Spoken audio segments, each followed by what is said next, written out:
Hi everyone, welcome to back benchers physics. मेरा नाम है शिवांगी एंड आज हम क्लास 12 फिजिक्स का एक बहुत इंपॉर्टेंट, बहुत इजी एंड बहुत इंटरेस्टिंग टॉपिक पढ़ने वाले हैं जिसका नाम है एटम्स। ये एटम्स चैप्टर 3 to 5 मार्क्स का आता है आपके बोर्ड एग्जाम में एंड ट्रस्ट मी बहुत इजी क्वेश्चंस आते हैं। मैं 5 साल से पढ़ा रही हूँ तो बहुत इजी क्वेश्चंस आते हैं एटम चैप्टर के।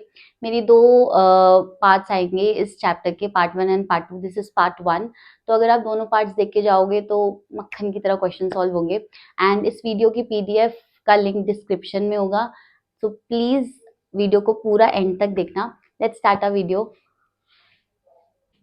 ये आपका एटम चैप्टर का सिलेबस है, इसमें सारे टॉपिक्स लिखे हुए हैं जितने भी आपके सिलेबस में आ रहे हैं। प्लीज एक बार इसे गो थ्रू कर लेना।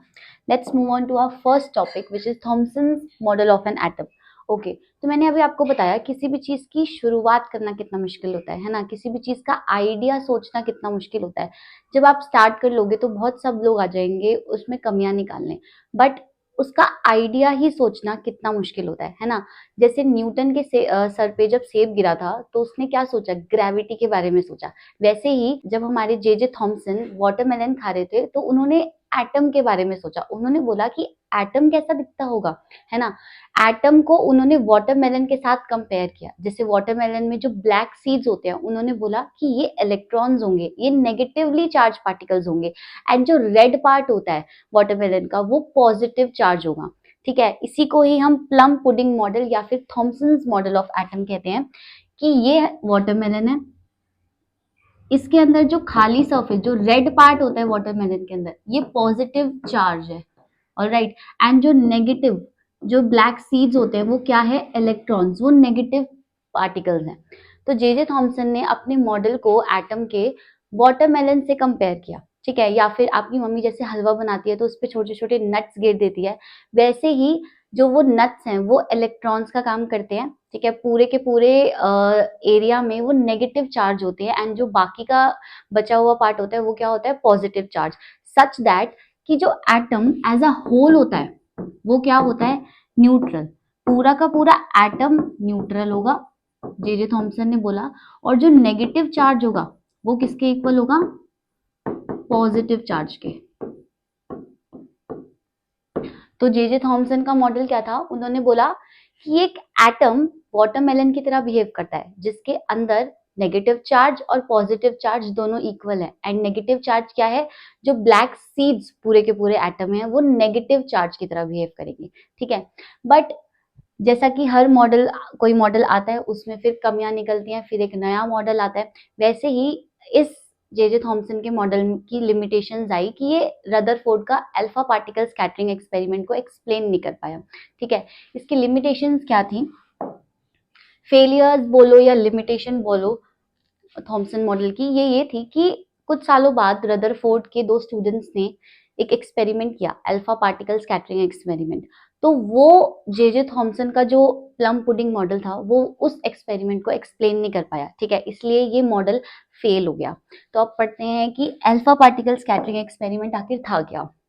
अल्फा पार्टिकल स्कैटरिंग एक्सपेरिमेंट ये परफॉर्म किया था रदरफोर्ड ने, उसकी टीम थी और उसमें उसके दो स्टूडेंट्स थे। ठीक है, रदरफोर्ड लीड कर रहे थे और उनके दो स्टूडेंट्स ने परफॉर्म किया था ये एक्सपेरिमेंट। सबसे पहले देखते हैं कि अल्फा पार्टिकल होता क्या है। अल्फा पार्टिकल बेसिकली एक पॉजिटिव चार्ज होता है। ठीक है, पॉजिटिव हीलियम आयन होता है अल्फा पार्टिकल, जिसके अंदर दो प्रोटॉन्स और दो न्यूट्रॉन्स होते हैं, है ना। अल्फा पार्टिकल एक पॉजिटिवली चार्ज आयन होता है, हीलियम का आयन होता है जिसके अंदर दो प्रोटॉन और दो न्यूट्रॉन्स होते हैं। इन्होंने क्या किया एक्सपेरिमेंट में, यहाँ पे एक बॉक्स में एक रेडियो एक्टिव पार्टिकल लिया कि बिस्मथ डीके करता है। ठीक है, जब वो डीके करता है तो वो अल्फा पार्टिकल्स को क्या करता है, रिलीज करता है। तो यहाँ से जब बिस्मथ इसमें रखा तो वो क्या करेगा, उसका रेडियो एक्टिव डीके होगा एंड वहां से अल्फा पार्टिकल्स निकलेंगे एंड ये कॉलीमेटर इन अल्फा पार्टिकल्स को बिल्कुल सीधी लाइन में भेजेगा। ये अल्फा पार्टिकल्स इस गोल्ड फॉइल से टकराएंगे, यहाँ पे गोल्ड फॉइल रखी, ठीक है, इससे टकराएंगे एंड यहाँ पे ये कोटिंग है जिंक सल्फाइड की। ये जो पर्पल कलर में आप देख रहे हो ये जिंक सल्फाइड की कोटिंग है। ये कोटिंग क्या करती है बेसिकली, जब भी कोई अल्फा पार्टिकल यहाँ से आएगा, बिस्मथ जब अपना डीके करेगा तो अल्फा पार्टिकल यहाँ से आएगा, right. Alpha particle gold foil पे स्ट्राइक करेगा एंड यहाँ पे एटम्स क्या होंगे, स्ट्राइक करेंगे। इस कोटिंग पे, तो ये कोटिंग क्या होगी, ये कोटिंग चमकने लग जाएगी। एंड हम उसको कैसे ऑब्जर्व करते हैं, यहाँ पे हमने माइक्रोस्कोप रखा, उससे हम देखते हैं कि एटम्स का बिहेवियर क्या है, कि वो यहाँ आते हैं तो कैसा बिहेव करते हैं। ठीक है, ये अल्फा पार्टिकल स्कैटरिंग एक्सपेरिमेंट है जिसको जे थॉमसन का मॉडल एक्सप्लेन नहीं कर पाया। अब इससे क्या ऑब्जर्वेशन निकली, रदरफोर्ड ने अपना एक मॉडल बनाया एटम का, कि उसने खुद सोचा कि एटम ऐसा दिखता होगा, एटम ऐसा बिहेव करता होगा। ठीक है, तो उनकी ऑब्जर्वेशन क्या थी, उनकी ऑब्जर्वेशन ये थी कि फर्स्ट ऑब्जर्वेशन कि बहुत सारे अल्फा पार्टिकल्स क्या करेंगे, आएंगे और सीधा चले जाएंगे। ठीक है, बिना किसी डिफ्लेक्शन के चले जाएंगे बहुत सारे अल्फा पार्टिकल्स। सेकंड ऑब्जर्वेशन ये थी कि कुछ बहुत कम 8000 में से कोई एक अल्फा पार्टिकल होगा जो आएगा, टकराएगा और 90 डिग्री पे डिफ्लेक्ट कर जाएगा। ठीक है, तो फर्स्ट ऑब्जर्वेशन क्या थी, फर्स्ट ऑब्जर्वेशन ये थी कि बहुत सारे अल्फा पार्टिकल्स आएंगे और बिना डिफ्लेक्ट हुए सीधा चले जाएंगे। सेकेंड ऑब्जर्वेशन ये थी कि 8000 में से कोई एक अल्फा पार्टिकल होगा जो आएगा और 90 डिग्री पे डिफ्लेक्ट कर जाएगा। ठीक है, थर्ड ऑब्जर्वेशन क्या थी कि कोई एक अल्फा पार्टिकल यहाँ आएगा और पूरा का पूरा रीबाउंड हो जाएगा। ठीक है, ये तीन ऑब्जर्वेशन थी। कि फर्स्ट ऑब्जर्वेशन क्या थी, most of the alpha particles pass straight through the foil, बिना किसी डिफ्लेक्शन के बहुत सारे अल्फा पार्टिकल्स उस फॉइल में से स्ट्रेट पास हो जाएंगे। ठीक है, सेकेंड ऑब्जर्वेशन ये थी, a few alpha particles about 1 in 8000, 8000 में से कोई एक अल्फा पार्टिकल होगा जो 90 डिग्री पे डिफ्लेक्ट करेगा। ठीक है, थर्ड ऑब्जर्वेशन क्या थी, ओकेशनली बहुत बहुत बहुत टाइम बाद, मतलब कोई एक एटम होगा जो क्या करेगा, alpha particle gets rebounded from the foil suffering a deflection of nearly 180 degree. कोई एक अल्फा पार्टिकल होगा जो कि क्या करेगा, रीबाउंड कर जाएगा, मतलब 180 पूरा का पूरा मुड़ जाएगा। ऑलराइट, ये तीन ऑब्जर्वेशंस थी।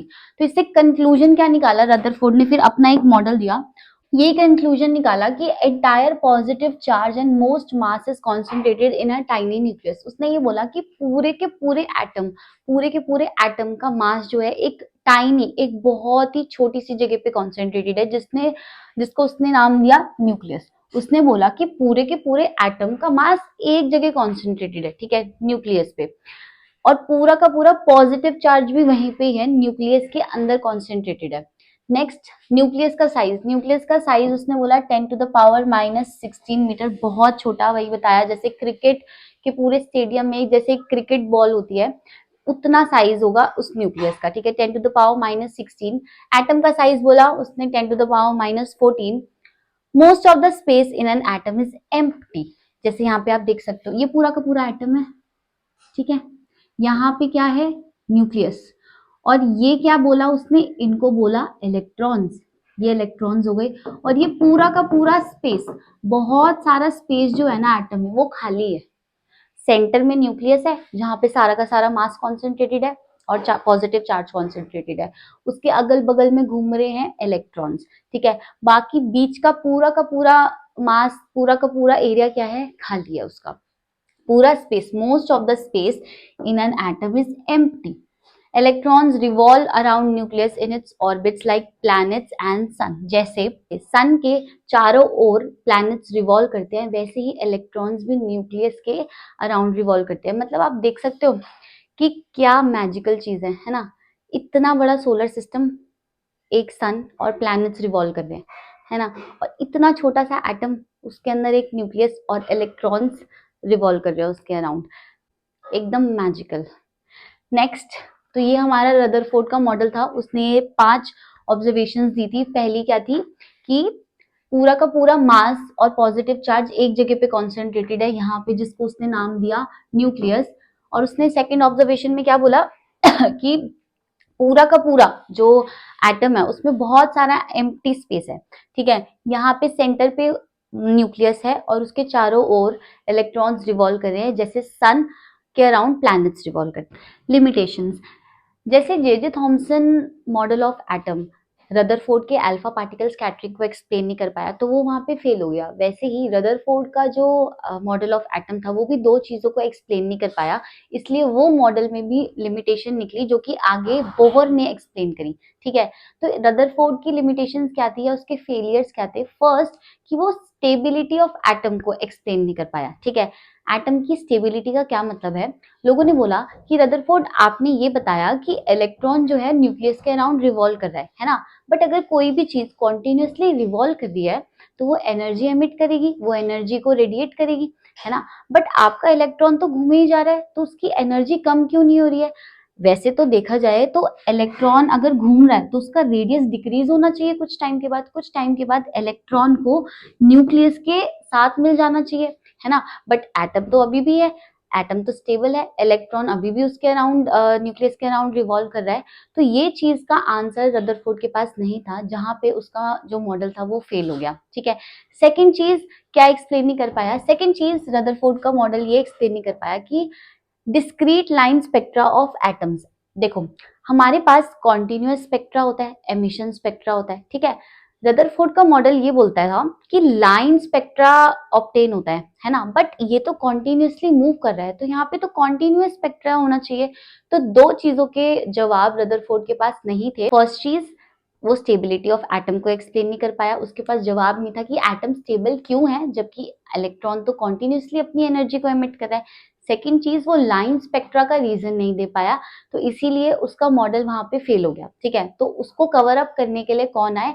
उसका जवाब देने के लिए आए बोहर, जिनका मॉडल इतना तगड़ा था कि आज भी हम उसे ही फॉलो करते हैं। तो ये था मेरी वीडियो का पार्ट 1। आज की वीडियो में हमने देखा सबसे पहले J Thomson model of atom, उसके बाद हमने उसकी लिमिटेशंस देखी, उसके बाद हमने अल्फा पार्टिकल स्कैटरिंग एक्सपेरिमेंट देखा, फिर हमने रदरफोर्ड का एक्सपेरिमेंट देखा एंड उसकी लिमिटेशंस देखी। तो नेक्स्ट पार्ट में हम पढ़ेंगे Bohr model of atom and hydrogen spectra. So stay tuned and अगर वीडियो पसंद आया तो please like share and subscribe. मिलते हैं नेक्स्ट वीडियो में। Thank you.